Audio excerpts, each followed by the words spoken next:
Hi, I'm Todd Heitkamp, the owner of Dakota Angler here in Sioux Falls, South Dakota, with this week's 2-minute fishing report. Well, folks, this past weekend gave us a lot of mixed reports out there, mainly due to the weather, as far as the heat, the rain, keeping a lot of people off the lakes. But a few reports that we received, weren't too bad. Again, it's definitely seemed like the bite was off this past weekend, especially up in the Northeast. Bitter, again, that bite continues to be a little bit tougher up there, especially this past week. Waubay guys are having some luck depending on the day, but again, putting in their time to find those fish. Other lakes up in the Northeast include Indian Springs. Has been doing okay, especially in the early morning and late afternoon or evening hours. Opitz, a lot of fish being caught there, but you have to sort a lot of 13, 14, 15-inch fish. And then other lakes included Roy Lake, Dry Lake by Florence, as well as Enemy Swim produced a few walleyes this past week as well.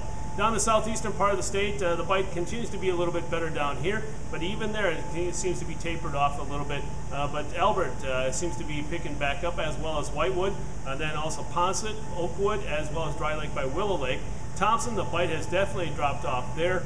A lot of white bass being caught there. And then otherwise, Henry, the weeds have made it a little bit more difficult to catch anything there, but guys are catching a few walleyes once in a while. Then other lakes include 81 Ponds, Madison, Sinai, Island, as well as Twin. And Twin, that seems mainly the North Lake. The South Lake is definitely too weedy to get through. So again, a few fish being caught at those lakes. Now, what are guys doing to catch those walleyes?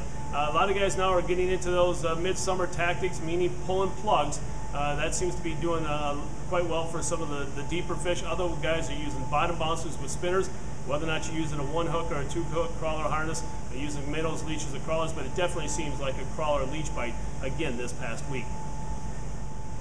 In this week's version of Todd's Tackle Tips, we're going to talk about pulling plugs, and that's what we talked about in the first half of the report, that a lot of guys are starting to use that type of technique as we enter the dog days of summer, so to speak, and getting into the deeper water. Now, a lot of guys, when we're talking about pulling plugs, will do it, let's say, the cheaper route, or the poor man's version of it. And I don't mean anything by that, but a lot of guys, instead of investing money into a line counter combo, they'll use a regular rod and reel and drop the plug down to the bottom, let it hit the bottom, and give it a couple of cranks to get it up off the bottom. Well, that's fine and good. That works if the fish are at that depth.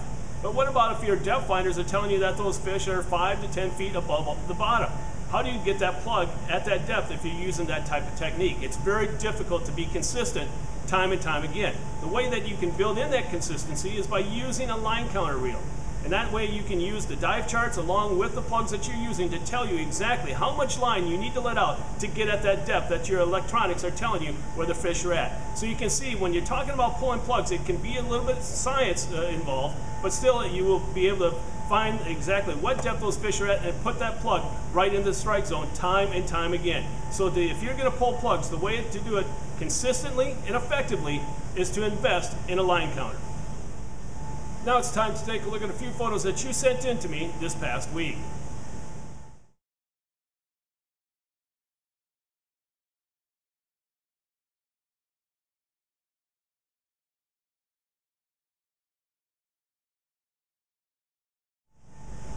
And remember, folks, if you'd like your photo included in next week's version of the 2-minute fishing report, please send it to me. Send it to Todd at dakotaangler.com or post it to our Facebook wall. And if I use your photo, your name will be entered into a monthly drawing for a $25 gift certificate. Well, folks, as we celebrate the 4th of July holiday this week, and hope all of you have a great holiday and also be safe out there, I want to bring you up today on a few sales here. We're going to have another firecracker deal as well. All our bass tackle and also bait caster reels remain 20% off regular price. And then we're also going to add all remaining rods and combos, excluding the line counter combos because they're already at rock bottom prices. They will also be at 20% off as we celebrate the 4th of July. Then also, if you're looking for a bait cooler, all angle bait coolers are $15. That's right, $15 off the sticker price. So make sure you stop on by and take advantage of these great sales that we have going on as we celebrate our Independence Day. Well, folks, that's this week's version of the 2-minute fishing report. For Dakota Angler, I'm the owner, Todd Heitkamp, and as we say around here, fish on! We'll see you next time. And again, thanks for watching, and have a great 4th.